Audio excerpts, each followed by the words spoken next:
You know, what it boils down to is this, all right? As a reporter, I have the obligation only to report on something if I have solid proof. Otherwise, I cannot report The it. proof is that the man was blind and now he can see. Oh, while that may be true, I have no evidence, so I can't report it. Professor, why don't you just admit it? It's all your fault. Well, we just saw it with our own eyes. Back me up on this, Sally. Well, we actually did. Like I said, what it boils down to is this. Without solid proof, I have no way of showing that this is not a hoax. Well, if you look in the Bible... This is no hoax. The man was born blind and now he can see.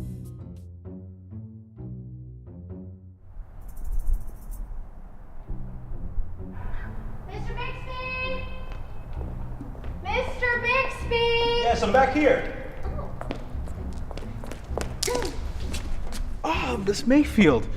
What a pleasure to see you. Oh. It's a pleasure to see you too.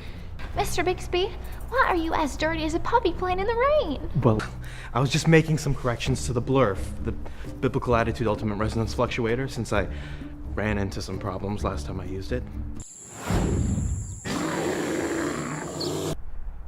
Anyways, what brings you here? Well, I was talking to my sister about Jesus and all the things that he is and how he restores us.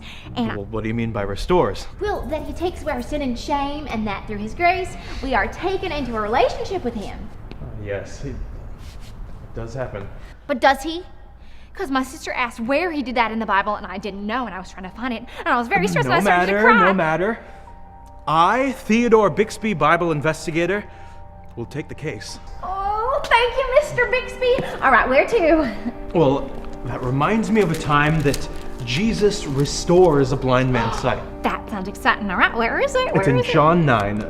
Jesus was walking along with his Wait. disciples and... What part in the big God story is that? Well, this happens right after Jesus starts his ministry. Right there. Anyways, as I was saying, Jesus was walking along. And Jesus was walking along with his disciples, and they saw him. And the disciples asked Jesus, who sinned that this man may be born blind? Very good. And Jesus answered, this happened so that the work of God may be displayed through this man's life. Wow. So Jesus was saying that this man's life would show God's glory? I don't know about you, but it sounds like something exciting's about to happen. You want to come and see? Oh, no, I don't know. Is it fixed? Because I do not want to if...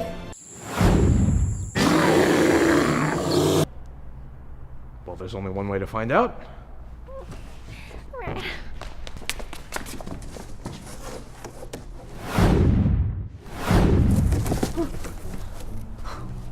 Mr. Bixby, are we safe here? It appears so. Let's head this way towards the Pool of Siloam. And then Jesus told his disciples that this man's life was going to be used for God's glory, though I don't really see how. But that's why we are here, right? In the desert, following Jesus and searching for him and his disciples and trying to see what's going to happen next. Come on, let's go that way. So anyways, after Jesus made the comment about how the blind man's life would give glory to God, he did something really interesting. Did he heal the man?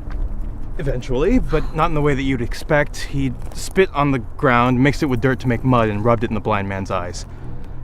He put mud on his eyes? Yep. Ew, gross. So then, after Jesus put mud in the man's eyes, he told him to go wash in the Pool of Siloam, which is where we are heading now. You see, if we can see that the man was blind before he washed and then afterwards he was healed, then we can have proof that Jesus restored this man's sight and restores us today. So this is the pool where Jesus told him to go and wash? Precisely.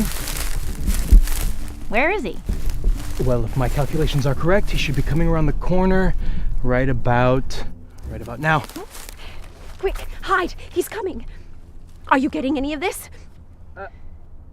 No, it looks like there's people in the way. What? People? What are you talking about? Yeah, those people, they're in the way.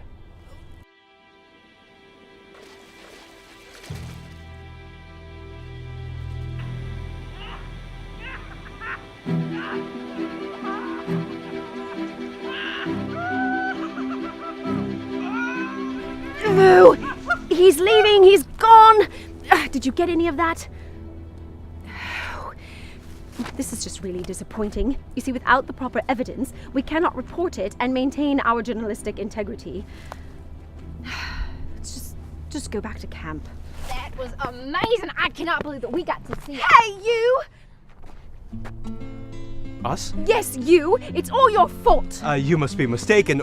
We just witnessed a miracle. Oh, well, I'm so happy that you got to witness a miracle, but because of the both of you, the viewers at home will not get to. What are you talking about? You know, what it boils down to is this, all right? As a reporter, I have the obligation only to report on something if I have solid proof. Otherwise, I cannot report The it. proof is that the man was blind and now he can see. Oh, while that may be true, I have no evidence, so I can't report it. Professor, Why don't you just admit it? It's all your fault. Well, we just saw it with our own eyes. Back me up on this, Sally. Well, we actually did. Like I said, what it boils down to is this. Without solid proof, I have no way of showing that this is not a hoax. well, if you look in the Bible... This is no hoax. The man was born blind and now he can see. Actually, if you look in the Bible, it does say that the Pharisees didn't believe the blind man either, so they asked the blind man's parents. Well, I suppose we could have done that. Why didn't I think of that?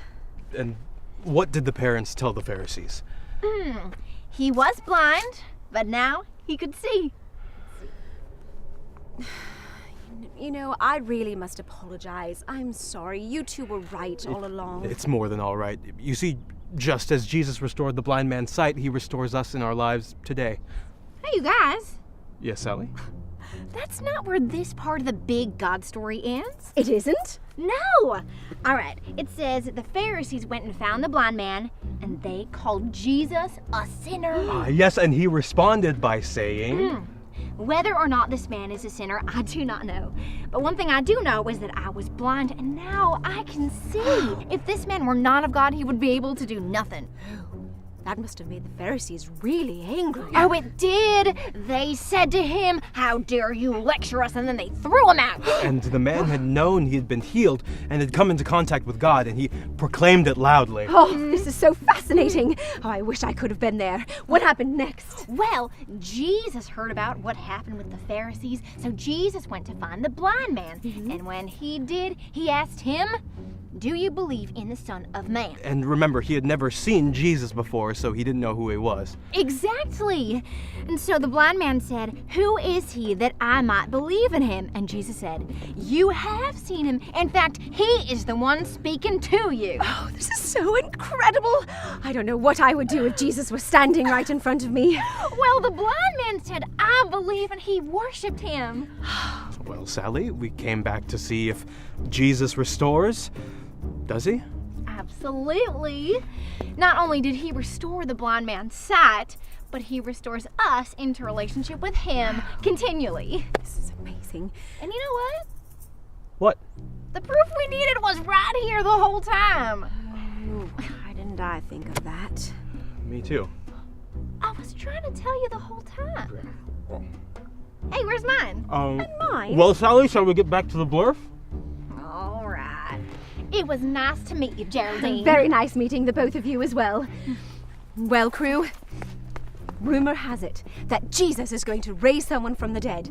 Let us go see if we can get the inside scoop.